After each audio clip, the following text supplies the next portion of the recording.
Welcome तपस्या academy digital platform. आप सभी का स्वागत है तपस्या एकेडमी के यूट्यूब के चैनल पर। आज हम सॉल्व करने वाले हैं पॉलिटी के क्वेश्चंस, जिसका पार्ट सेकंड होने वाला है, यानी सेट 2 आज हम सॉल्व करने वाले हैं। सेट 1 इसका ऑलरेडी सॉल्व हो चुका है, तो जल्दी से यूट्यूब के चैनल पर जाइए और फटाफट देख लीजिए।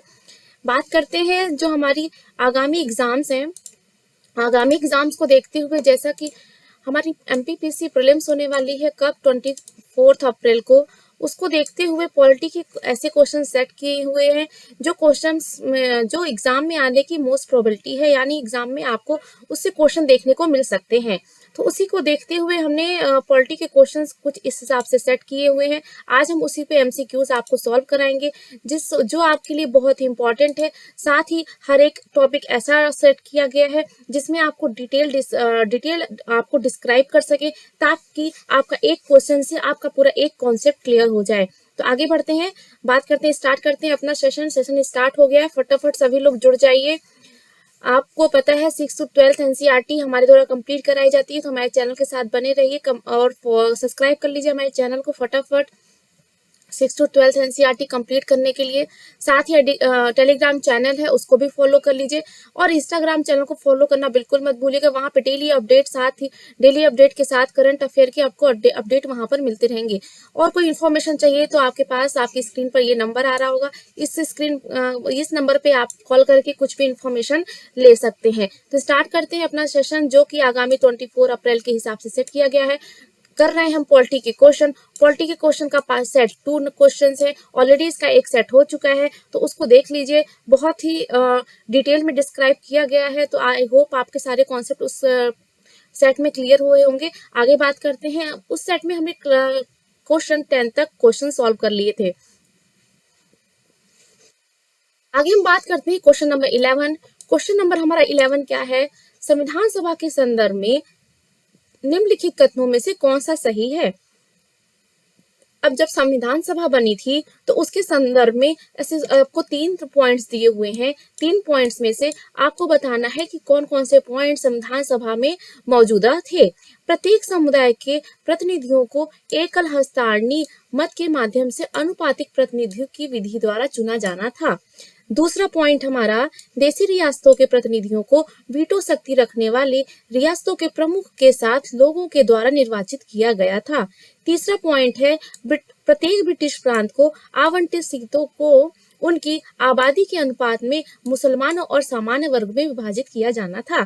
तो ये आपको कूट दिए गए हैं नीचे, option number A, option number B, option number C, option number D. Option number A है हमारा केवल 1, ऑप्शन नंबर बी है केवल 2, 1 और 2, ऑप्शन नंबर सी है केवल 1 और 3, और ऑप्शन नंबर डी है 1, 2, 3।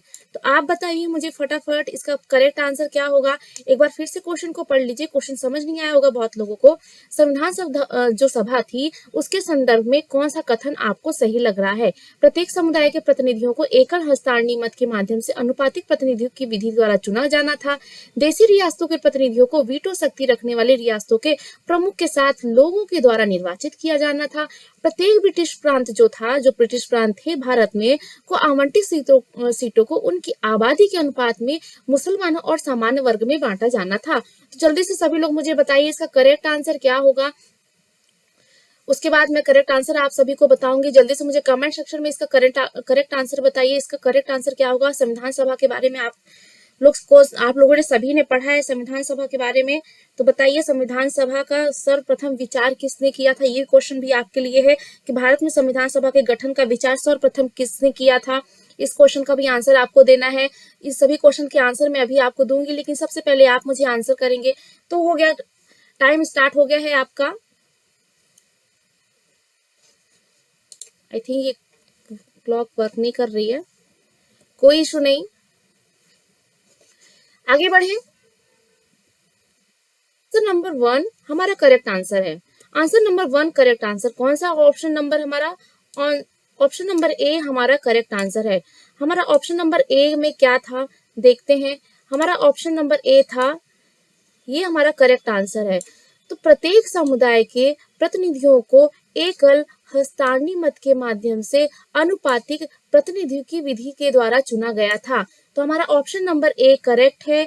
जिसमें केवल एक पॉइंट आपको सही है। तो संविधान सभा के बारे में प्रत्येक समुदाय के प्रतिनिधियों को एकल हस्तांडी मत के माध्यम से अनुपातिक प्रतिनिधि के विधि द्वारा चुना गया था। तो चलिए पढ़ते हैं थोड़ा सा संविधान सभा के बारे में।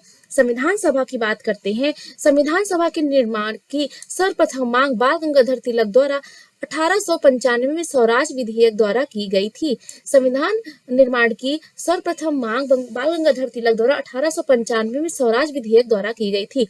1916 में होम रूल लीग आंदोलन चलाया गया, जिसमें घरेलू शासन संचालन की मांग अंग्रेजों से की गई थी। जिसमें क्या किया गया था? होम रूल लीग आंदोलन में घरेलू शासन संचालन की मांग अंग्रेजों से की गई थी। 1922 में अब महात्मा गांधी जी आए। 1915 में, जनवरी 1915 में गांधी जी साउथ अफ्रीका से इंडिया पहुंच चुके थे और 1922 में गांधी जी ने संविधान सभा और संविधान निर्माण की मांग प्रबलतम तरीके से की और कहा कि जब भी भारत की स्वाधीनता मिलेगी, भारतीय संविधान का निर्माण भारतीयों की इच्छा के अनुकूल किया जाएगा। तो यह कथन किसने कहा था कि भारतीयों जो संविधान का निर्माण है भारतीय लोगों की इच्छा का, जो संविधान निर्माण भारतीय लोगों की इच्छा के अनुकूल किया जाएगा, यह कथन किसने कहा था? फटाफट मुझे क्वेश्चन कमेंट में लिखकर बताइए कि भारत संविधान का निर्माण भारतीय लोगों की इच्छा के अनुसार इच्छाओं के अनुकूल किया जाएगा। यह कथन किसने कहा था? यह कथन महात्मा गांधी ने कहा था। अगस्त 1928 में नेहरू रिपोर्ट बनाई गई। अब अगस्त 1928 आता है और इस समय क्या किया गया? अगस्त 1928 में नेहरू रिपोर्ट बनाई गई, जिसकी अध्यक्षता पंडित मोतीलाल नेहरू ने की थी। नेहरू रिपोर्ट बनाई गई, अध्यक्षता किसने की थी? मोतीलाल नेहरू ने। नेहरू रिपोर्ट कब आई थी? अगस्त 1928 में। डेट सभी याद करते चलिएगा।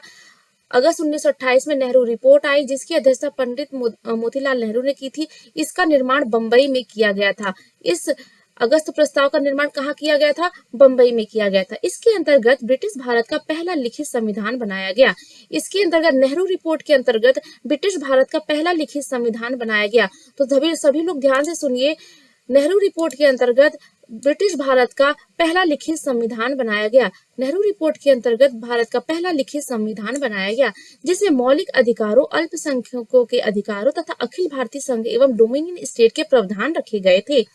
इसका सबसे प्रबलतम विरोध मुस्लिम लीग और रियासतों के राजाओं द्वारा किया गया था। अब आती है बात 1929 के जवाहरलाल नेहरू की अध्यक्षता में कांग्रेस का लाहौर सम्मेलन हुआ था। सभी को पता है कांग्रेस का लाहौर सम्मेलन 1929 में हुआ था, जिसमें पूर्ण स्वराज्य की मांग रखी गई थी। पूर्ण स्वराज्य की मांग कब रखी गई थी? लाहौर अधिवेशन के लाहौर अधिवेशन हुआ था कब? 1929 में, जिसकी अध्यक्षता पंडित जवाहरलाल नेहरू ने की थी। उसमें पूर्ण स्वराज्य की मांग रखी गई थी। प्रीलिम्स के हिसाब से ये काफी महत्वपूर्ण पॉइंट है, अक्सर ऐसे क्वेश्चन पूछ लिए जाते हैं, तो बिल्कुल तैयार रखिएगा। 1929 में जवाहरलाल नेहरू की अध्यक्षता में कांग्रेस का लाहौर सम्मेलन हुआ था, जिसमें पूर्ण स्वराज्य की मांग रखी गई थी। जिसमें क्या किया गया था? पूर्ण स्वराज्य की मांग रखी गई थी। क्लियर हो रहा है सभी को? 1936 की बात करते हैं, उससे पहले एक चीज और जानते हैं। अब बात करते हैं 1934 में भारत की संविधान सभा का गठन का विचार सर्वप्रथम 1934 में 1934 में पहली बार M.N. राय ने रखा था। भारत में संविधान, मैंने अभी इसके पहले थोड़ा सा क्वेश्चन भी आपसे पूछा था कि भारत में संविधान सभा के गठन का विचार 1934 में पहली बार M.N. राय ने रखा था। M.N. राय वामपंथी आंदोलन के प्रखर नेता थे। इसको नोट डाउन करिएगा, ये आपके इसमें टाइप नहीं है। जो M.N. राय थे वो वामपंथी आंदोलन के प्रखर नेता थे और आमूल परिवर्तनवादी प्रजातंत्रवाद के पैरोकर थे। 1935 में भारतीय राष्ट्रीय कांग्रेस पहली बार भारतीय संविधान के निर्माण के लिए आधिकारिक रूप से संविधान सभा के गठन की मांग की। उसके बाद 1936 में कांग्रेस का फैजलपुर सम्मेलन आयोजित किया गया, जिससे कांग्रेस के मंच में पहली बार बनी हुई संविधान सभा द्वारा संविधान के निर्माण की मांग की गई। क्लियर हुआ? मार्च 1942 में दूसरे विश्व युद्ध, अभी सेकेंड वर्ल्ड वॉर हो गया था 1942 में, से उपजी परिस्थितियों के उपरांत क्रिप्स मिशन भारत आया। तो क्रिप्स मिशन जनरली पूछ लिया जाता है, क्रिप्स मिशन भारत कब आया? तो आपको पता होना चाहिए मार्च 1939 में। मार्च 1942 में क्रिप्स मिशन भारत आया। मार्च 1942 में क्रिप्स मिशन भारत आया, जो एक सदस्य का था। इसमें युद्ध के बाद भारत में उत्तरदायी शासन की मांग को मानने का वचन दिया, लेकिन यहाँ भी डोमिनियन स्टेट की अवधारणा रखी गई। क्या रखी गई? यहाँ भी डोमिनियन स्टेट की अवधारणा रखी गई। इसके बाद बात करते हैं जिसे कांग्रेस लीग और गांधी जी ने नामंजूर कर दिया। गांधी जी ने इस मिशन को पोस्ट डेटेड चेक कहा। एक बहुत ही फेमस क्वेश्चन बन जाता है, गांधी जी ने किस मिशन को पोस्ट डेटेड चेक कहा था, तो आपका आंसर होना चाहिए क्रिप्स मिशन को पोस्ट डेटेड चेक कहा था, जो 1942 में मार्च 1942 में भारत आया था। अर्थात अंग्रेजी एक ऐसा दिवालिया बैंक है जो भविष्य में कभी भी फेल हो सकता है। ये था गांधी जी का कहना। Post dated cheque Cripps mission को किसने कहा था, तो गांधी जी ने कहा था। क्लियर हुआ सभी को? आगे बढ़ते हैं।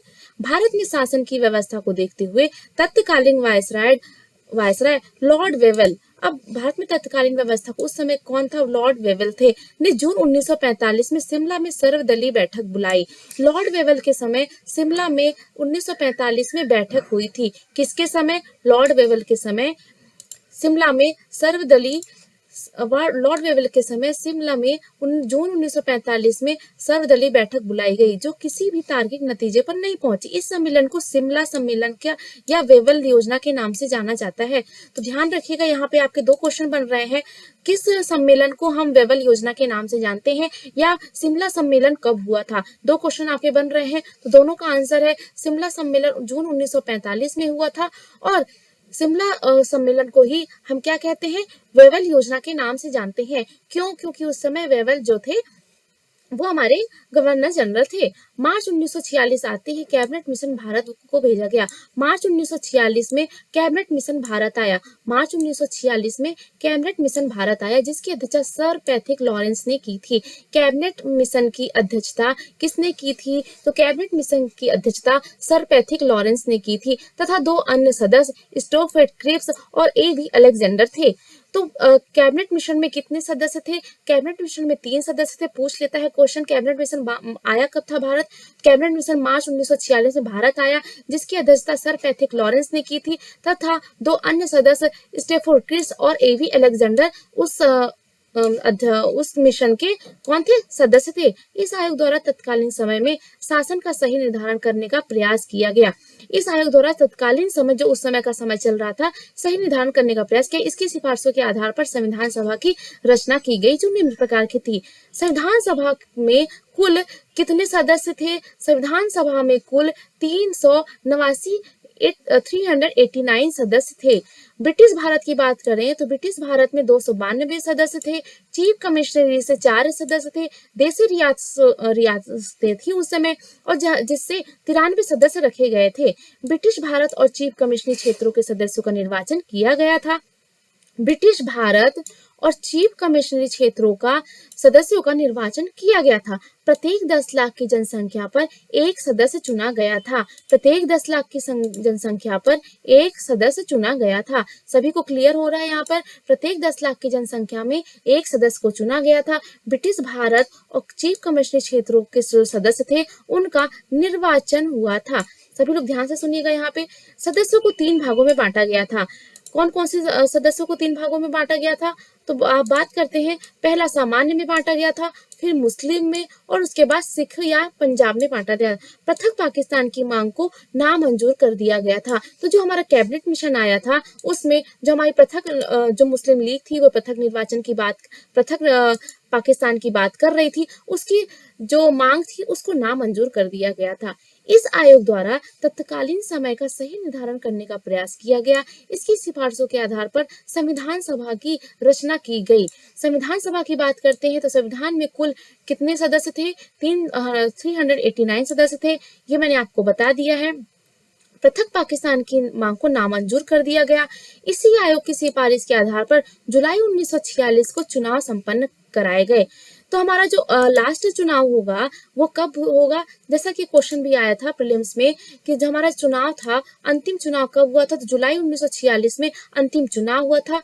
ठीक है, इसी आयोग की सिफारिश पर, किस आयोग की? हम कैबिनेट मिशन की बात कर रहे हैं, और कैबिनेट मिशन के द्वारा यह संविधान सभा बनी। उसके बाद संविधान सभा की सिफारिशों के आधार पर जुलाई 1946 में चुनाव संपन्न कराए, जिसमें कांग्रेस ने 208 सीट, मुस्लिम लीग ने 73 और अन्य 15 सीटें जीती। 4 में चीफ कमिश्नरी कौन कौन से क्षेत्र थे? पहले की बात करते हैं, दिल्ली था हमारा। पहला कौन सा था? दिल्ली, दूसरा कुर्ग या कर्नाटक, अजमेर, मेड़वाड़ा और ब्रिटिश बलूचिस्तान जिसे जो पाक में आता था। तो ये थे हमारे 4 कमिश्नरी क्षेत्र। इसी आधार पर अंतरिम सरकार का गठन किया गया। अंतरिम सरकार का गठन होने वाला था, अब इसी आधार पर क्या किया, अंतरिम सरकार का हमने गठन किया 1946 में। कब करेंगे हम अंतरिम सरकार का गठन? 1946 में, जिसमें 2 सितंबर 1946 से कार्य करना प्रारंभ किया, जिसमें मुस्लिम लीग ने भाग नहीं लिया। ध्यान रखिएगा, मुस्लिम लीग ने इसमें भाग नहीं लिया था। इस सरकार का अध्यक्ष तत्कालीन वायसराय लॉर्ड वेवेल थे। तो बिल्कुल उस समय मैंने अभी आपको बताया, उस समय वेवेल थे हमारे वायसराय, तथा उपाध्यक्ष जवाहरलाल नेहरू थे। तो इस जो संविधान सभा थी, इसके अध्यक्ष कौन थे? Lord Wavell. और उपाध्यक्ष कौन थे? जवाहरलाल नेहरू। कंफ्यूज नहीं होना है, इसके अध्यक्ष कौन थे? Lord Wavell. और उपाध्यक्ष कौन होंगे? जवाहरलाल नेहरू। क्लियर हो गया सभी को? इस सरकार ने सदस्य संख्या नेहरू सहित 14 रखी थी। अब इस सरकार ने सदस्यों की संख्या कितनी रखी थी? नेहरू को मिलाकर 14 थी। 26 अक्टूबर 1946 को इस सरकार का पुनर्गठन किया गया। लीग ने 5 प्रतिनिधियों में शामिल किए गए। लीग के जो 5 मेंबर थे उनको इस सभा में शामिल किया गया। मार्च 1947 में माउंटबेटन भारत के वायसराय बन गए। अब मार्च 1947 का समय आया, माउंटबेटन भारत के वायसराय बन गए। वेवेल वापिस चले गए कहाँ? ब्रिटेन। और उनकी जगह पे आए माउंटबेटन। इन्होंने 3 जून 1947 को एक योजना प्रस्तुत की, जिसे विभाजन माउंटबेटन योजना या जून योजना के नाम से जाना जाता है। बहुत ही इंपॉर्टेंट, आपके प्रीलिम्स एग्जाम के हिसाब से बहुत इंपॉर्टेंट है कि जी विभाजन योजना, माउंटबेटन योजना, जून योजना के नाम से किस जून योजना कब हुई थी? तो इस सब का आंसर आपका होगा 3 जून 1947। इसका करेक्ट आंसर होगा माउंटबेटन योजना 3 जून 1947, विभाजन योजना 3 जून 1947 और जून योजना 3 जून 1947। क्लियर हुआ? इसे 18 जुलाई 1947 को ब्रिटेन के राजा के पास कर दिया गया। अब इसे क्या किया गया? 18 जुलाई 1947 को ब्रिटेन के राजा ने पास कर दिया। अब ये जो योजना थी, जो माउंटबेटन ने लाई थी, इसको ब्रिटेन के राजा क्या किए? 18 जुलाई को 1947 को पास कर दिए, यानी पारित कर दिए। इस योजना के क्रियान्वित 15 अगस्त 1947 को भारत स्वतंत्रता अधिनियम में हुई थी। अब हमारा जो भारत स्वतंत्रता अधिनियम 15 अगस्त 1947 का बना था, वो इसी का परिणाम था। इसमें निम्न प्रावधान किए गए थे। कौन कौन से प्रावधान? भारत को डोमिनियन स्टेटों में बांटा गया था। भारत और पाकिस्तान, भारत में ब्रिटिश सम्राट के सभी अधिकार हटा लिए गए थे। पूर्वी बंगाल, पश्चिमी बंगाल, सिंध, उत्तर सीमांत प्रदेश तथा असम का सिलहर जिला पाकिस्तान को दिया गया था। भारत का शासन जब तक संविधान का पुनर्निर्माण पूर्णतः न हो 1935 के शासन अधिनियम से चलाया जाना था। यानी जब तक संविधान नहीं बनना था, तब तक हमारा जो भारत का जो नियम थे भारत में, वो 1935 के भारत शासन अधिनियम के अधीन ही चलाए जाने थे। संविधान सभा को संप्रभुता की स्थिति प्राप्त हो गई थी। भारत का वायसराय माउंटबेटन बना रहा, लेकिन पाकिस्तान में गवर्नर जनरल या वायसराय कौन था? मोहम्मद अली जिन्ना थे। अब भारत जो था वो 2 भागों में बट गया था, एक भारत और एक पाकिस्तान। तो वहां के वायसराय तो हमारे भारत के वायसराय माउंटबेटन ही थे, लेकिन पाकिस्तान के वायसराय मोहम्मद अली जिन्ना बन गए थे। विभाजन बाद संविधान सभा का पुनर्गठन किया गया। 9 दिसंबर 1946 को संविधान सभा की पहली बैठक हुई। 9 दिसंबर, सभी लोग ध्यान से सुनिएगा, डेट पूछ लेता है। 9 दिसंबर 1946 को संविधान सभा की क्या हुई? पहली बैठक हुई, जिसमें अस्थायी अध्यक्ष सच्चिदानंद सिन्हा को बनाया गया। पहली बैठक कब हुई? 9 दिसंबर 1946, जिसमें अस्थायी अध्यक्ष कौन बने? सच्चिदानंद सिन्हा बने। इतनी बातें क्लियर हुई? सभी को इतनी बातें क्लियर हुई? तो आपके क्वेश्चन का आंसर क्या होगा? आपको समझ में आया कि संविधान सभा में जो प्रत्येक समुदाय के प्रतिनिधि थे, उनको एकल मत के माध्यम से अनुपातिक प्रतिनिधि विधि द्वारा चुना जाना था। सभी को समझ में आया? प्रत्येक ब्रिटिश प्रांत को आवंटित की गई सीटों का निर्धारण 3 प्रमुख समुदायों में किया गया था, उनकी जनसंख्या के अनुपात में किया जाना था। 3 समुदाय कौन से थे? मुस्लिम, सिख और सामान्य। तो इन्हीं के आधार पर जो भारत में संविधान सभा बनी थी, प्रत्येक समुदाय के प्रतिनिधियों को एकल हस्तांतरित मत के माध्यम से अनुपातिक प्रतिनिधियों के माध्यम विधि द्वारा चुना जाना था, जिसमें प्रत्येक एक पर 10 लाख की जनसंख्या का होना अनिवार्य था। ठीक है, जो मैंने आपको बता चुका है। आगे बढ़ते हैं अपने क्वेश्चन नंबर 12 की तरफ। क्वेश्चन नंबर 12 पे आ चुके हैं। क्वेश्चन नंबर 12 हमारा क्या है, देखते हैं। क्वेश्चन नंबर 12 है, निम्नलिखित कथनों पर विचार कीजिए। भारत के लिए एक संविधान सभा के विचार की सिफारिश एम एन रॉय ने की थी। डॉक्टर सच्चिदानंद सिन्हा सभा के उपाध्यक्ष चुने गए थे। डॉक्टर राजेंद्र प्रसाद को आरंभ से ही सभा के अध्यक्ष के रूप में चुना गया था। तो जल्दी से मुझे क्वेश्चन सभी को समझ में आ गया। मैंने संविधान सभा का इसीलिए डिटेल आपको पहले ही क्वेश्चन में दे दिया ताकि आपको कोई डाउट ना हो। भारत के लिए एक संविधान सभा के विचार करने के की सिफारिश एम.एन. राय ने की थी। सच्चिदानंद सिन्हा सभा के उपाध्यक्ष चुने गए थे और डॉक्टर राजेंद्र प्रसाद को आरंभ से ही अध्यक्ष के रूप में चुना गया था। 3 पॉइंट है, आपको बताना है कि क्या कौन कौन से सही है। ऑप्शन आपके पास 4 है। ऑप्शन नंबर ए केवल 1, ऑप्शन नंबर बी केवल 1 और 3, ऑप्शन नंबर सी 2 और 3, ऑप्शन नंबर डी 1 और 2। तो करेक्ट आंसर मुझे जल्दी से बताइए। ऑप्शन नंबर ए होगा, option number B, option number C या option number D. Option number A है केवल 1, ऑप्शन नंबर बी है केवल 1 और 3, ऑप्शन नंबर सी है 2 और 3 और ऑप्शन नंबर डी है केवल 1 और 2। जल्दी से मुझे बताइए क्या तीनों ऑप्शन आपको तीनों पॉइंट्स आपको सही लग रहे हैं। आपका समय होता है स्टार्ट।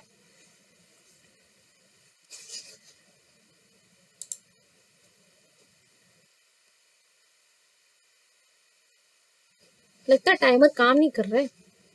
चलिए कोई बात नहीं, आपका समय स्टार्ट। सभी लोग क्वेश्चन समझ में लिए हैं। अभी मैंने इसके पहले जब स्टार्टिंग ही की थी तो मैंने बताया था कि भारत में संविधान सभा के गठन का विचार सर्वप्रथम 1934 में किसने किया था। अगर आपको ये लाइन अगर आपने ध्यान से सुनी होगी तो आपको बन जाएगा। चलिए आंसर की तरफ बढ़ते हैं। आंसर है हमारा option number A. Option number ए देखते हैं, केवल 1, बिल्कुल सही। मैंने अभी कुछ देर पहले ही आपको बताया था कि भारत में संविधान सभा के गठन का सर्वप्रथम जो विचार था वह 1934 में पहली बार एम.एन. राय ने प्रस्तुत किया था। भारत के लिए संविधान सभा का विचार सर्वप्रथम 1934 में कब किया था? 1934 में 1934 में एम.एन. राय ने किया था। एम.एन. राय वामपंथी आंदोलन के प्रखर नेता और आमूल परिवर्तनवादी प्रजातंत्रवाद के पैरोकार थे। 1935 में भारतीय राष्ट्रीय कांग्रेस।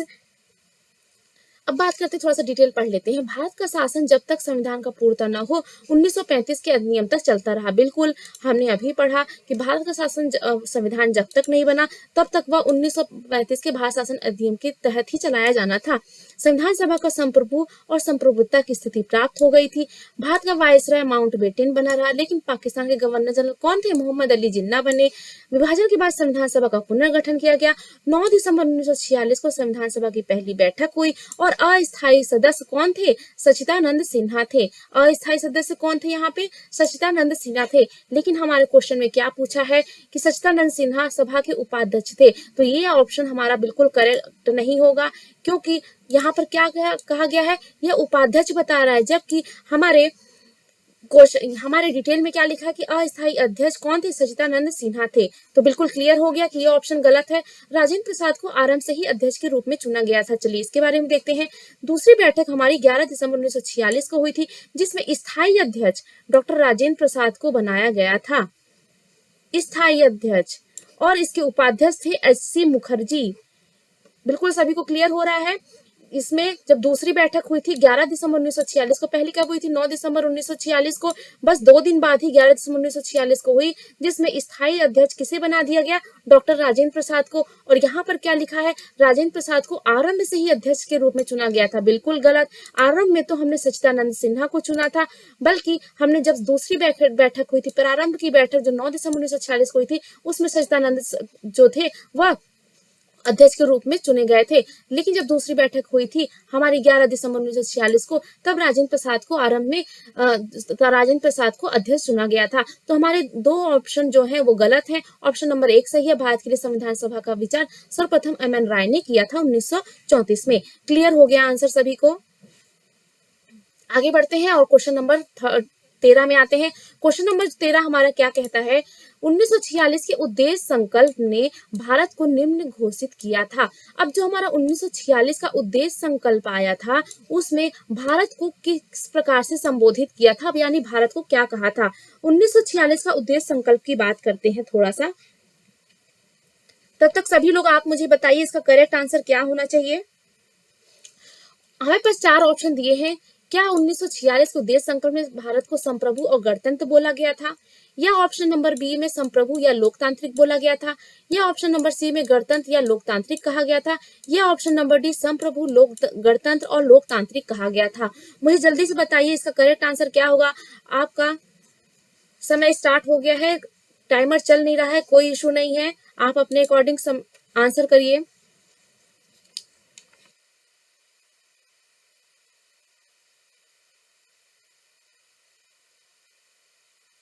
जल्दी जल्दी सब लोग आंसर करिए, कमेंट सेक्शन में आंसर कर लीजिए, फिर इसके बाद मैं आंसर बताती हूँ। उद्देश्य प्रस्ताव के बारे में डिटेल से समझाऊंगी ताकि आपको उद्देश्य प्रस्ताव से कभी भी क्वेश्चन आए तो कभी भी गलत नहीं होगा। आज जितना गलत करना हो कर लीजिए। उद्देश्य प्रस्ताव बताइए, भारत को क्या कहा गया था, संप्रभु या और गणतंत्र कहा गया था, संप्रभु या लोकतांत्रिक कहा गया था, या गणतंत्र और लोकतांत्रिक कहा गया था, संप्रभु गणतंत्र और लोकतांत्रिक घोषित किया गया था। जल्दी से मुझे सब बताइए।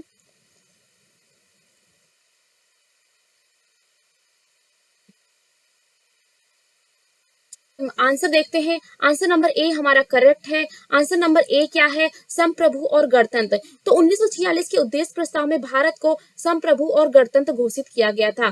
3 दिसंबर 1946 को पंडित जवाहरलाल नेहरू 3 दिसंबर 1946 को पंडित जवाहरलाल नेहरू संविधान का उद्देश्य प्रस्ताव सभा में प्रस्तुत किया था।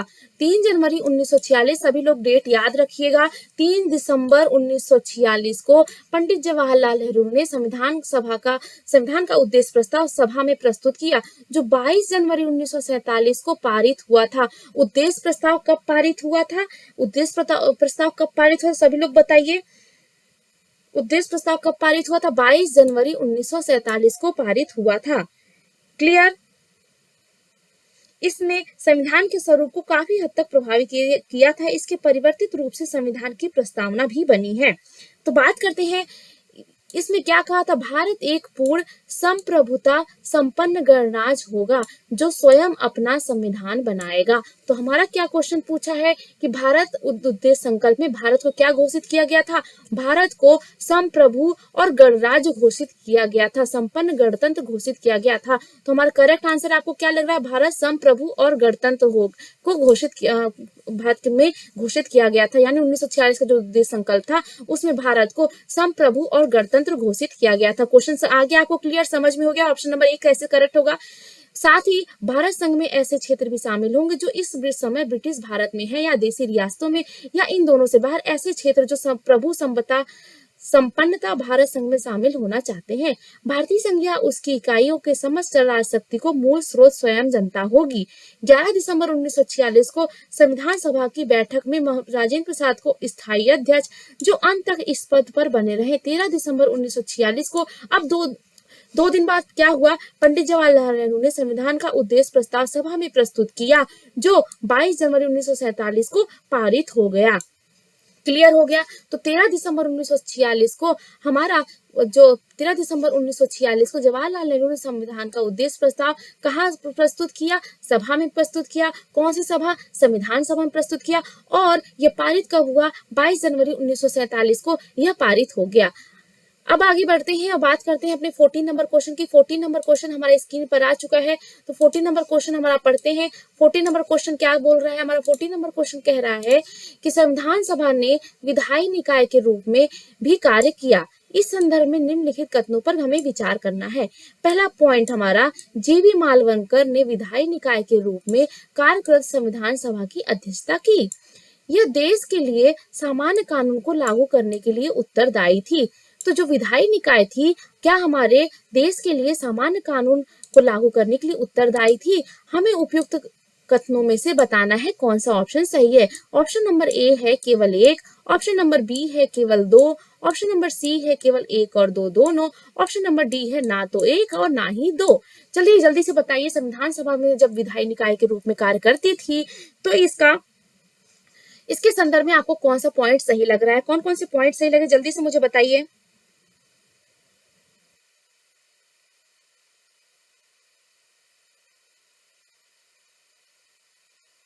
आपका समय समाप्त होता है और बात करते हैं इसके आंसर की।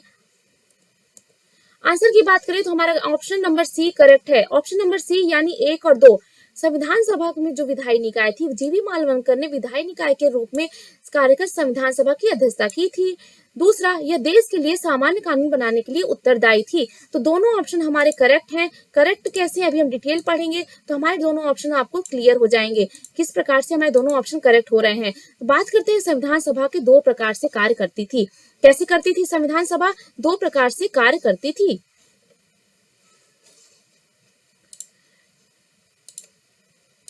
हमारी संविधान सभा दो प्रकार से कार्य करती थी। जब संविधान निर्माण का कार्य किया जाता था तो इसकी अध्यक्षता राजेंद्र प्रसाद करते थे। ध्यान रखिएगा, नोट डाउन कर लीजिएगा, स्क्रीनशॉट ले लीजिएगा, जिस तरह से आपको याद हो आप वो करिएगा। जब संविधान का निर्माण का कार्य करते होता था तब इसकी अध्यक्षता कौन करता था? राजेंद्र प्रसाद करते थे। और जब संविधान सभा में विधायिका के रूप में कार्य होता था तब इसकी अध्यक्षता गणेश वासुदेव मालवणकर करते थे।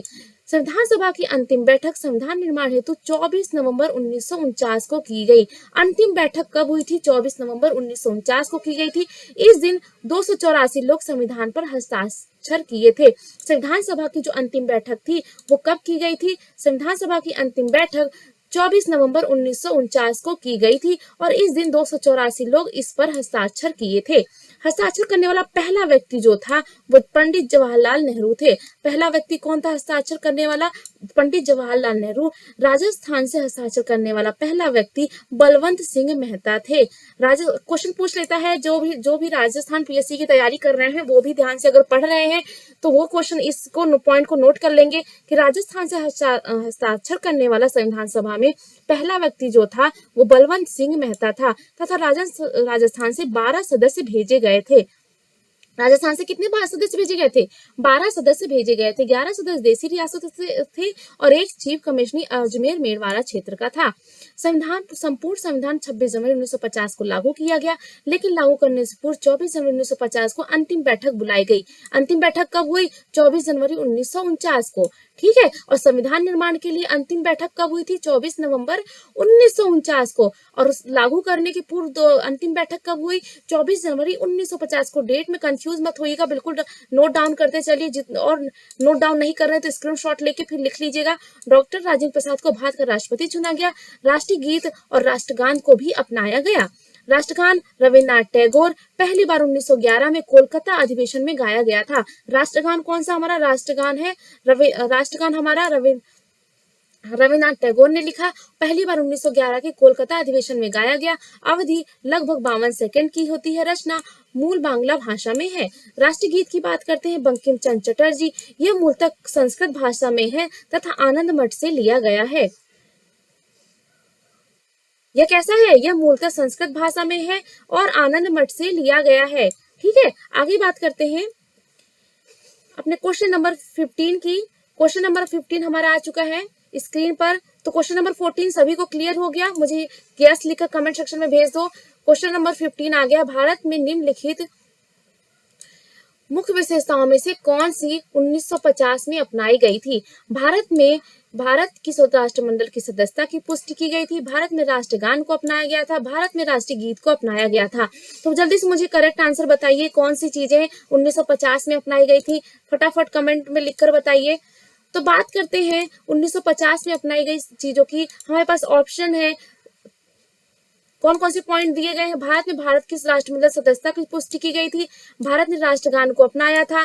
भारत ने राष्ट्रीय गीत को अपनाया था। जल्दी से मुझे कमेंट सेक्शन में बताइए इसका करेक्ट आंसर क्या होगा। इन सही कूट का प्रयोग करना है। ऑप्शन नंबर ए केवल 1 और 2, ऑप्शन नंबर बी केवल 2 और 3, ऑप्शन नंबर सी केवल 2 और ऑप्शन नंबर डी 1 2 3। जल्दी से मुझे बताइए। और जितने लोगों ने चैनल को सब्सक्राइब नहीं किया प्लीज कर लें। आपके लिए नया चैनल बनाया गया है जिसमें आपको डेली एमपीपीसी के रिलेटेड एंड यूपीएससी के रिलेटेड एमसीक्यू सॉल्व कराए जाएंगे। तो फटाफट चैनल को सब्सक्राइब कर लीजिए, वीडियो को लाइक कर लीजिए।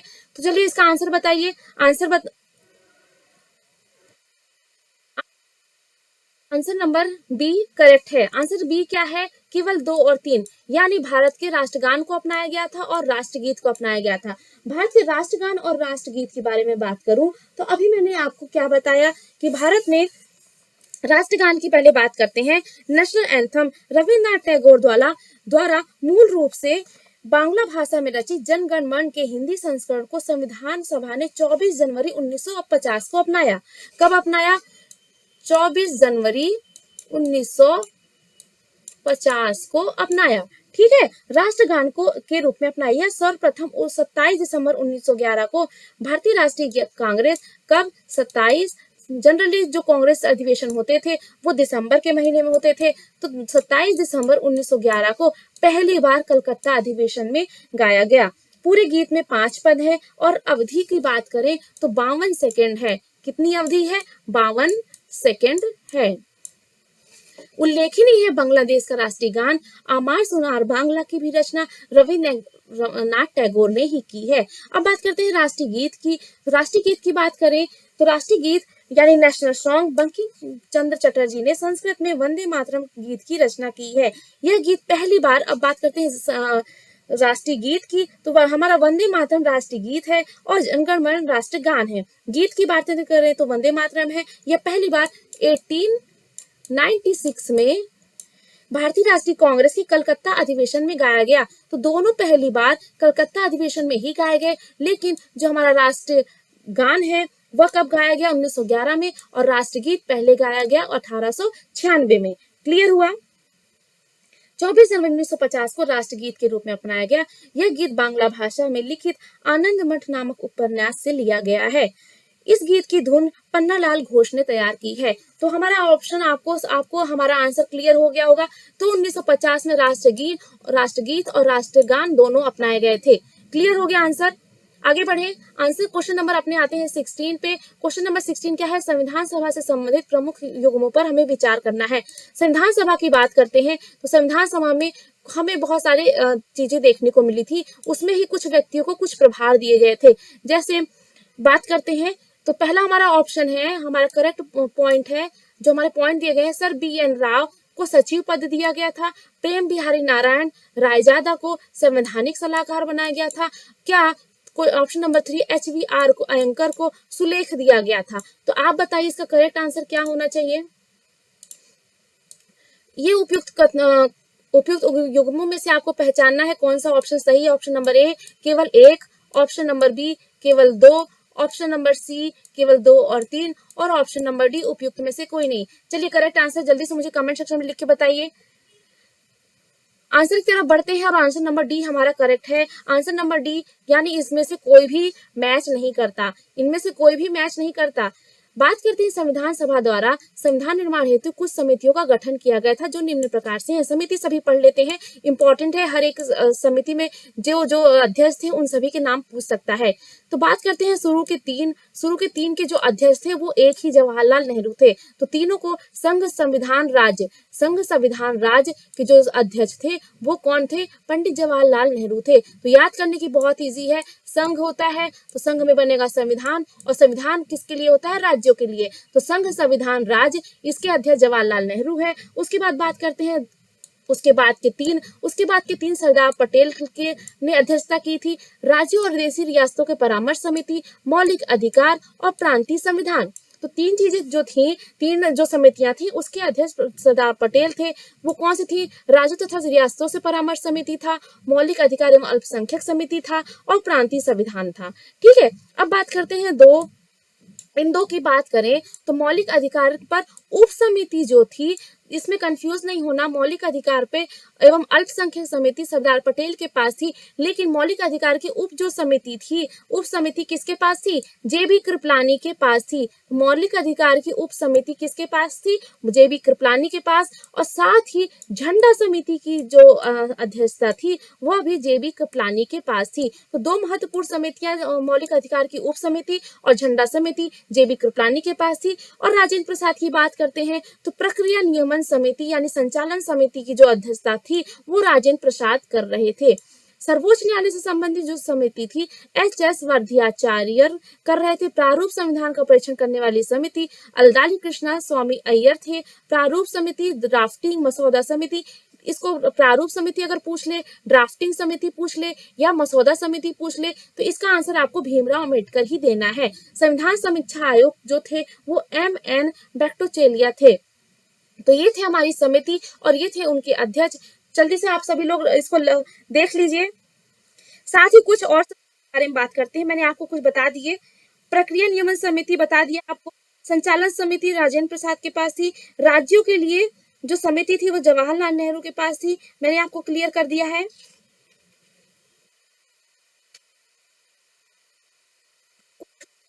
बारे में बात करें तो संविधान सभा के कार्यों की जो समिति थी वो जीवी मालवंकर के पास थी। तो संविधान सभा के जो संविधान सभा के कार्यों की समिति थी वो किसके पास थी? जीवी मालवंकर के पास थी।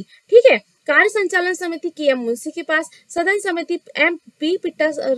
पट्टाभी सीतारामैया के पास, राष्ट्र ध्वज समिति तदर्श जो समिति थी वो राजेंद्र प्रसाद के पास थी। ठीक है। तो हमारा आंसर आपको सभी को मिल गया। संवैधानिक सलाहकार कौन था मुझे बताइए। संवैधानिक सलाहकार कौन था? जल्दी लोग सभी लोग मुझे कमेंट सेक्शन में लिख के बताइए। मैंने अभी बताया संवैधानिक सलाहकार कौन था। आगे बढ़ते हैं, क्वेश्चन नंबर 17 की तरफ आते हैं। क्वेश्चन नंबर 17 हमारा क्या है? संविधान के स्रोतों से संबंधित निम्नलिखित में से कौन सा सही है? संविधान जो हमारा भारत का संविधान है वो कई जगहों से लेकर बनाया गया है। अब बात करते हैं उन जो संविधान है वहां से हर एक चीज ली गई है, तो कौन सी जगह से कौन सी चीज ली गई है इसके बारे में बात करना है। क्या राजपल का पाद हमने ब्रिटिश संविधान से लिया है? पॉइंट 1। पॉइंट 2 कहता है ब्रिटिश विशेषाधिकार जो रिट है भारत सरकार अधिनियम 1935 से लिया गया है। पॉइंट नंबर 3 है विधि द्वारा स्थापित प्रक्रिया अमेरिकी संविधान से है। यह पॉइंट नंबर 4 प्रस्तावना में न्याय का आदर्श जापानी संविधान से लिया गया है। तो नीचे दिए गए जो कूट हैं इनका आप सही प्रयोग करिए और बताइए इन ऑप्शंस में कौन सा सही है। ऑप्शन नंबर ए केवल 1 और 3, ऑप्शन नंबर बी केवल 1, 3 या 4, ऑप्शन नंबर सी 1, 2, 4 या ऑप्शन नंबर डी उपयुक्त में से कोई नहीं। तो जल्दी से मुझे सभी लोग कमेंट सेक्शन में लिख के बताइए इसका करेक्ट आंसर क्या होगा। सभी को पता होगा कि कौन से स्रोत भारत के संविधान में कौन कौन सी चीजें कहाँ से ली गई हैं उसको ये क्वेश्चन बन जाएगा। राज्यपाल का कार्यकाल कहाँ से लिया गया है, विशेषाधिकार रिट कहाँ से लिया गया है, विधि द्वारा स्थापित प्रक्रिया कहाँ से लिया गया है और प्रस्तावना में न्याय का आदर्श कहाँ से लिया गया है। जब सभी लोग मुझे आंसर बताएंगे, आंसर की तरफ अगर मैं बढ़ूं तो बात करूं, हमारा इसका correct answer option number D होगा। ऑप्शन नंबर डी क्या है? उपयुक्त में से कोई नहीं, यानी इसमें कोई भी ऑप्शन हमारा सही मैच नहीं है। तो मैच करते हैं और बात करते हैं हम सभी स्रोतों के बारे में पढ़ते हैं। सबसे पहले बात करते हैं संयुक्त राज्य अमेरिका की। संयुक्त राज्य अमेरिका से मौलिक अधिकार लिया गया है। राज्यों की कार्यपालिका के रूप में सशस्त्र सेनाओं के सर्वोच्च कमांडर के रूप में राष्ट्रपति के होने का प्रावधान है। जो हमारे आज जितनी भी हमारी 3 सेना होती है उनमें सर्वोच्च जो कमांडर तो राष्ट्रपति होता है। तो यह प्रावधान कहाँ से लिया गया है? यह प्रावधान हमने अमेरिका से लिया गया है। उपराष्ट्रपति का प्रावधान हमने कहाँ से लिया है? अमेरिका से लिया है। न्यायिक पुनरावलोकन का संविधान हमने अमेरिका से लिया गया है। संविधान की सर्वोच्चता की बात करें तो यह भी अमेरिका से।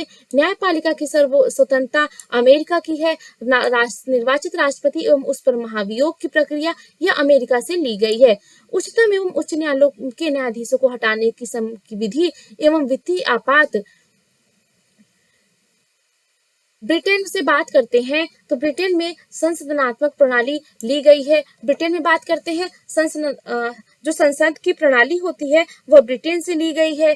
अब एकल नागरिकता कहाँ से ली गई है? एकल नागरिकता हमने कहाँ से लिया है? ब्रिटेन से लिया गया है। एकल नागरिकता हमने ब्रिटेन से लिया गया है। विधि निर्माण प्रक्रिया हमने ब्रिटेन से ली है। मंत्रियों के उत्तरदायित्व वाली संसदीय प्रणाली का जो हमने लिया है यह भी हमने ब्रिटेन से लिया है। न्यायालय में रिट संबंधी प्रावधान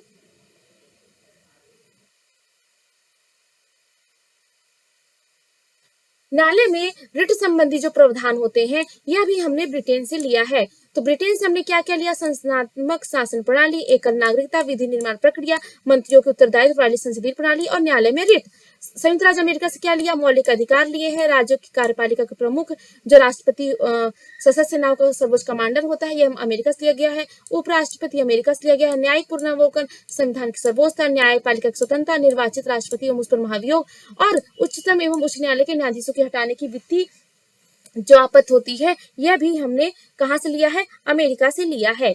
आगे बात करते हैं आयरलैंड से। आयरलैंड से हमने क्या क्या लिया है? आयरलैंड की बात करूं तो नीति निर्देशक जो सिद्धांत है हमने आयरलैंड से लिया है। बहुत इंपॉर्टेंट है, क्वेश्चन अक्सर पूछ लेता है प्रीलिम्स एग्जाम में कि किस देश से हमने यह सिद्धांत लिया है। तो बिल्कुल ये सिद्धांत आपको पूरे रटे होने चाहिए, इसलिए मैं आपको बार बार इसका स्क्रीनशॉट ले लीजिए, लिख लीजिए। आयरलैंड से राष्ट्रपति के निर्वाचक मंडल की व्यवस्था भी हमने आयरलैंड से ली है। राष्ट्रपति द्वारा राज्यसभा में सहित साहित्य, कला, विज्ञान, समाज सेवा इत्यादि के क्षेत्रों में ख्याति प्राप्त व्यक्ति का मनोनयन, जो हम मनोनयन करते हैं अपने राज्यसभा में, उसका भी हमने जो प्रावधान है ये कहाँ से लिया है? आयरलैंड से लिया है। ऑस्ट्रेलिया की बात करें तो प्रस्तावना की भाषा हमने ऑस्ट्रेलिया से लिया है। प्रस्तावना की भाषा हमने कहाँ से लिया है? ऑस्ट्रेलिया से लिया है। समवर्ती सूची का प्रावधान भी हमने ऑस्ट्रेलिया से लिया है। केंद्र एवं राज्यों के बीच का संबंध और शक्तियों का विभाजन होता है, यह भी हमने ऑस्ट्रेलिया से लिया है। संसदीय विशेषाधिकार हमने कहाँ से लिया है? ऑस्ट्रेलिया से लिया है। अब बात करते हैं जर्मनी की। जर्मनी की बात करें तो आपातकाल संबंधी जो प्रावधान है वह हमने कहाँ से लिया है? जर्मनी से लिया है। तो हमारा जो क्वेश्चन था, विशेषा विधि द्वारा स्थापित प्रक्रिया, राज्यपाल का कार्यकाल, विशेषाधिकार रेट, विधि द्वारा स्थापित प्रक्रिया, प्रस्तावना में न्याय आदर्श। तो ये चारों ऑप्शन आपको बिल्कुल ध्यान से देखते चलना है कहाँ पर आ रहे हैं। अब बात करते हैं कनाडा की। संघात्मक विशेषता है अपशिष्ट शक्तियों के केंद्र के पास होना, यह कहाँ से लिया गया है? कनाडा से लिया गया है। केंद्र और राज्यपालों की नियुक्ति, बिल्कुल ये आ गया, बिल्कुल सभी लोग ध्यान से देख लीजिए। केंद्र में राज्यपालों की नियुक्ति कहाँ से लिया गया है? कनाडा से लिया गया है। सब लोग ध्यान से देखें, राज्यपालों की नियुक्ति कहाँ से लिया गया? कनाडा से। उच्चतम न्यायालय का परामर्श, न्याय निर्णय, राज्यसभा के सदस्यों का निर्वाचन कहाँ से लिया गया? कनाडा से। साउथ अफ्रीका से दो चीजें ली गई हैं, यानी दक्षिण अफ्रीका से दो चीजें ली गई हैं। पहला, संविधान संशोधन की प्रक्रिया, ये अक्सर क्वेश्चंस में पूछ लिया जाता है, आपके प्रीलिम्स के एग्जाम पॉइंट ऑफ व्यू से बहुत इंपॉर्टेंट है। संविधान संशोधन की प्रक्रिया कहाँ से लिया गया है? राज्यसभा के सदस्यों के चुनाव संबंधी प्रक्रिया का प्रावधान भी हमने साउथ अफ्रीका से लिया है। अब बात करते हैं सोवियत संघ, रूस से। रूस से हमने मौलिक अधिकार लिए हैं। रूस से क्या किया है? मौलिक अधिकार लिए हैं। योजना आयोग भी बनाना हमने रूस से सीखा है। सामाजिक, आर्थिक न्याय, राजनीतिक न्याय संबंधी प्रावधान हमने रूस से लिए हैं। विधि द्वारा स्थापित प्रक्रिया, यह जापान से लिया गया है। तो हमारा क्वेश्चन यही था कि विधि द्वारा स्थापित प्रक्रिया कहाँ से लिया गया है? तो ये अमेरिका नहीं, यहाँ जापान होना चाहिए था। क्लियर हुआ? वहां अमेरिका नहीं, जापान होना चाहिए था। स्विट्जरलैंड की बात करें, स्विट्जरलैंड से हमने संविधान की सामाजिक नीतियों के संदर्भ में निदेशक तत्वों का उपबंध किया है। फ्रांस की बात करते हैं तो फ्रांस गणतांत्रिक व्यवस्था, अध्यादेश नियम, विनियम आदेश, प्रस्तावना में स्वतंत्रता, समानता और बंधुत्व के आदेश को हमने फ्रांस से लिया है। तो अब हमारा एक चीज बच रहा है, वो कौन सी चीज है? भारत शासन अधिनियम 1935। भारत शासन अधिनियम 1935 की बात करें तो संघीय व्यवस्था की हमने व्यवस्था कहाँ से ली है? संघीय व्यवस्था की संघीय जो व्यवस्था है, फेडरल सिस्टम, ये हमने भारत शासन अधिनियम से लिया है। राज्यपाल का कार्यकाल, ये जो ऑप्शन आपका दिख रहा है, ये हमने भारत शासन अधिनियम से लिया है, यानी ये इसका ऑप्शन होना चाहिए था। भारत शासन अधिनियम 1935 से लिया गया है। न्यायपालिका का ढांचा हमने भारत शासन अधिनियम 1935 से लिया है। लोक सेवा आयोग, आपातकालीन उपबंध और शक्तियों के वितरण की 3 सूचियां, यह हमने कहाँ से लिया? भारत शासन अधिनियम से लिया गया है। तो ये आप भारत शासन अधिनियम लिख लीजिएगा, मैंने जितने भी पॉइंट्स बोले। अब बढ़ते हैं क्वेश्चन नंबर 18 की तरफ। क्वेश्चन नंबर 18 हमारी स्क्रीन पर आ चुका है। क्या है क्वेश्चन नंबर 18? निम्नलिखित में से कौन से व्यक्ति संविधान सभा के कौन से व्यक्ति संविधान सभा के भाग थे? महात्मा गांधी थे, बीटी कृष्णमाचारी थे, जेबी कृपलानी थे, बी पट्टाभी सीतारमैया थे। तो बताइए नीचे दिए कोड का प्रयोग करके कि क्या ऑप्शन नंबर ए सही है? केवल 1 3 4 महात्मा गांधी, जेबी कृपलानी, पट्टाभी सीतारमैया, या option number B 2 3 4 V T Krishnamachari, J B Kripalani, Pattabhi Sitaramayya, C केवल 1 और 4, और डी 1 2 3 4 यानी सभी। जल्दी इसका करेक्ट आंसर बताइए, इसके बाद तो मैं बताऊंगी ही करेक्ट आंसर इसका क्या है। जल्दी से सभी लोग बताइए, संविधान सभा के भाग में कौन कौन व्यक्ति था? जल्दी सभी बताइए। चलिए ऑप्शन करेक्ट आंसर देखते हैं इसका correct answer option number B है। ऑप्शन नंबर बी क्या है? केवल 2 3 4 हमारे संविधान सभा के भाग के हिस्से थे, यानी महात्मा गांधी जी हमारे संविधान सभा के भाग के हिस्से नहीं थे। बिल्कुल, अब तक आपने जितनी भी कहानी सुनी होगी संविधान सभा की, उसमें महात्मा गांधी जो थे उनका नाम कहीं भी नहीं आया होगा। तो हमारे संविधान सभा में वीटी कृष्णमाचारी थे, जेबी कृपलानी थे, पट्टाभी सीतारमैया थे, लेकिन हमारे कौन नहीं थे? हमारे महात्मा गांधी जी संविधान सभा के भाग नहीं थे। क्लियर हो गया? और कुछ मैं आपको बता देती हूँ महिला सदस्यों के बारे में जो संविधान सभा के भाग थे। महिला सदस्यों की बात करें तो उत्तर प्रदेश से सुचेता कृपलानी थी, विजय लक्ष्मी पंडित, पूर्णिमा बनर्जी और कमला चौधरी, ये कहाँ से थी? उत्तर प्रदेश से। और बेगम एसाज रसूल, ये उत्तर प्रदेश से थी। मद्रास से अम्मू स्वामीनाथन, दुर्गाबाई देशमुख, दया छानी बेलादुयन, ये थी कहाँ से? मद्रास से। पश्चिम बंगाल की मैं बात करूं तो पश्चिम बंगाल में लीला राय, रेणुका राय। ट्रावणकर से बात करूं तो एनी मैस्करोनी और बंबई से हंसा मेहता, उड़ीसा से मालती चौधरी और मध्य प्रांत से राजकुमारी अमृता कौर एवं बिहार से सरोजनी नायडू, जो महिला संविधान सभा में महिला सदस्य थी।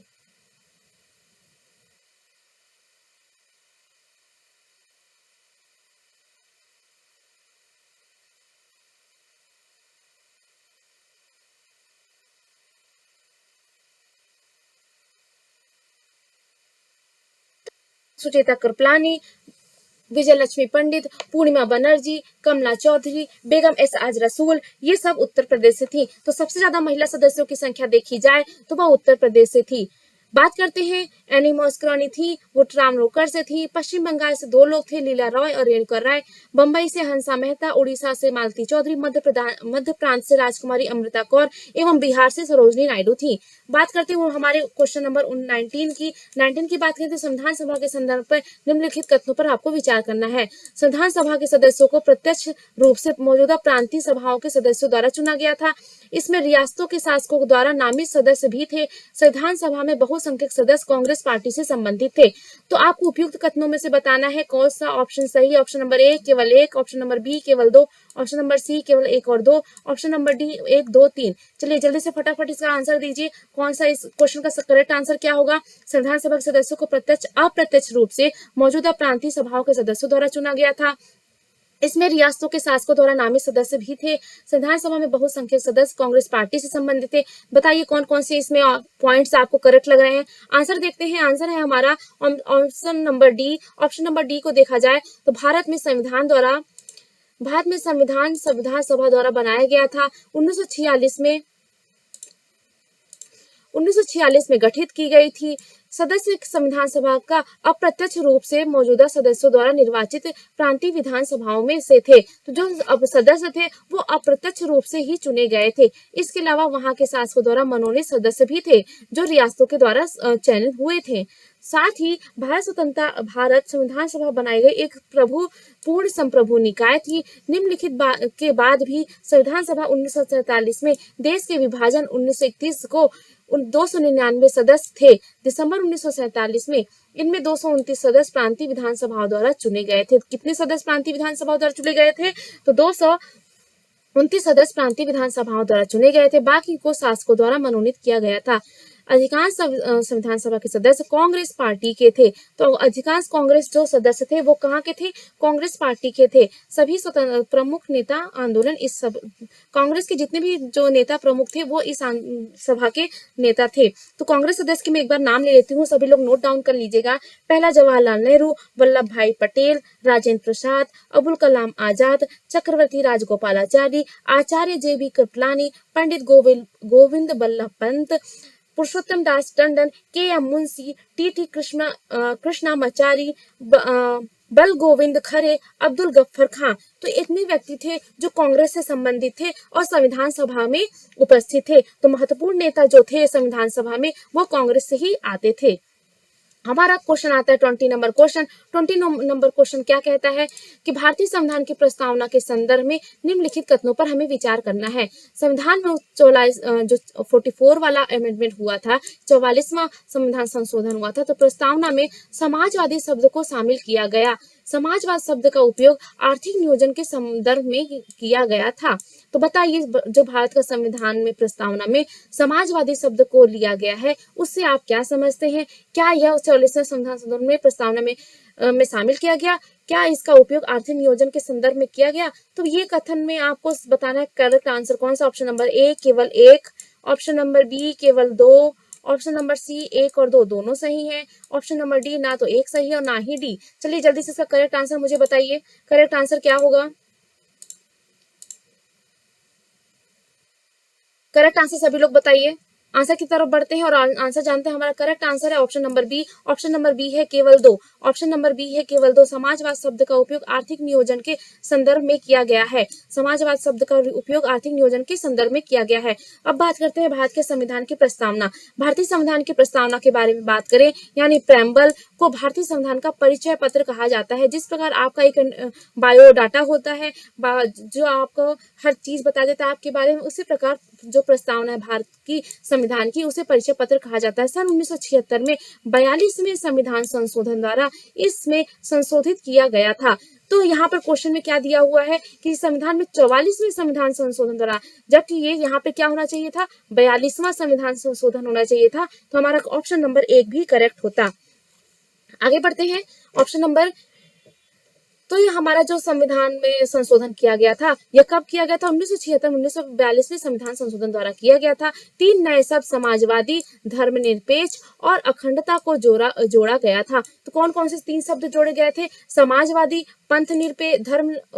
धर्मनिरपेक्ष और अखंडता को जोड़ा गया था। कौन कौन से शब्द थे, समाजवादी था, धर्मनिरपेक्ष था और अखंडता को जोड़ा गया था। कब, 42वें संविधान संशोधन 1976 के द्वारा। प्रस्तावना भारत में सभी नागरिकों के लिए न्याय, स्वतंत्रता, समानता को सुरक्षित रखती है। 3 वर्ड ये हमेशा पूछ लिए जाते हैं क्वेश्चन में, न्याय, स्वतंत्रता, समानता। तो भारत में नागरिकों के लिए जो हमारी प्रस्तावना है वो किसको सुरक्षित रखती है, तो भारत में नागरिकों के लिए न्याय को रखती है, स्वतंत्रता को रखती है और समानता को रखती है। लोगों के बीच भाईचारे को बढ़ावा भी देती है। भारतीय संविधान की प्रस्तावना की बात करें, जवाहरलाल नेहरू द्वारा बनाए गए पेश किए गए उद्देश्य प्रस्ताव पर ही आधारित है। तो जो उद्देश्य प्रस्ताव था जिसको जवाहरलाल नेहरू ने लाया था, उस पर ही आधारित जो होती है हमारी प्रस्तावना भी आधारित है।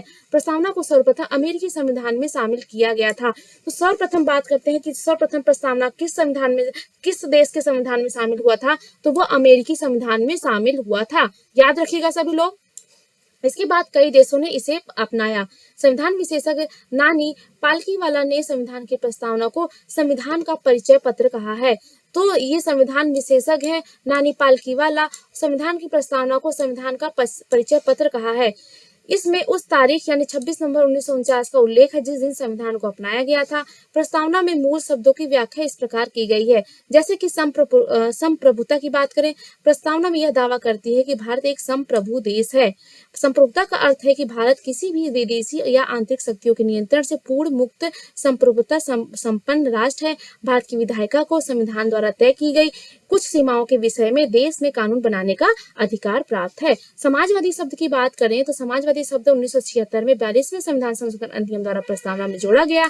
समाजवाद का अर्थ है समाजवादी के प्रति प्राप्त लोकतांत्रिक तरीकों से होती है। भारत में लोकतांत्रिक समाजवाद को अपनाया है। भारत ने लोकतांत्रिक समाजवाद को अपनाया है। ध्यान रखिएगा ये वर्ड को। लोकतांत्रिक समाजवाद एक निश्चित अर्थव्यवस्था में विश्वास रखती है जहां निजी और सार्वजनिक क्षेत्रों के कंधे से कंधे मिलाकर सफर तय करते हैं। इसका लक्ष्य गरीबी, अज्ञानता, बीमारी और अवसर की समानता को समाप्त करना है। प्रस्तावना में संशोधन की बात करते हैं तो 1976 में हुआ था 42वें संविधान संशोधन द्वारा, और इसमें अभी तक केवल एक बार ही संशोधन हुआ है। ध्यान रखिएगा, क्वेश्चन पूछ लेता है कभी कभी कि संविधान में अब तक कितनी बार संशोधन किया जा चुका है। तो संविधान में अब तक केवल एक बार संशोधन किया जा चुका है, जो कि 1976 में 42वें संविधान संशोधन द्वारा किया गया था, जिसमें 3 नए शब्द समाजवादी, धर्मनिरपेक्ष और अखंडता को जोड़ा गया है। अदालत ने इस संशोधन को वैध ठहराया है। ठीक है। सुप्रीम कोर्ट की व्याख्या के बारे में बात करें तो इसके बारे में आप पढ़ लीजिएगा। इसकी पीडीएफ हमारे टेलीग्राम चैनल पे आपको मिलेगी। टेलीग्राम चैनल के बारे में मैंने ऑलरेडी आपको बता दिया है। तो जल्दी जल्दी वीडियो को लाइक कर लीजिए और वीडियो को लाइक कर लीजिए और चैनल को सब्सक्राइब कर लीजिए। वीडियो को अंत तक देखने के लिए आपका बहुत बहुत धन्यवाद। मिलते हैं नेक्स्ट वीडियो में एक नए टॉपिक के साथ। तब तक वीडियो को रिवीजन करिए और एक नए सेट के साथ मिलते हैं। तो तैयार रहिएगा सेट नंबर 3 के लिए। Thank you.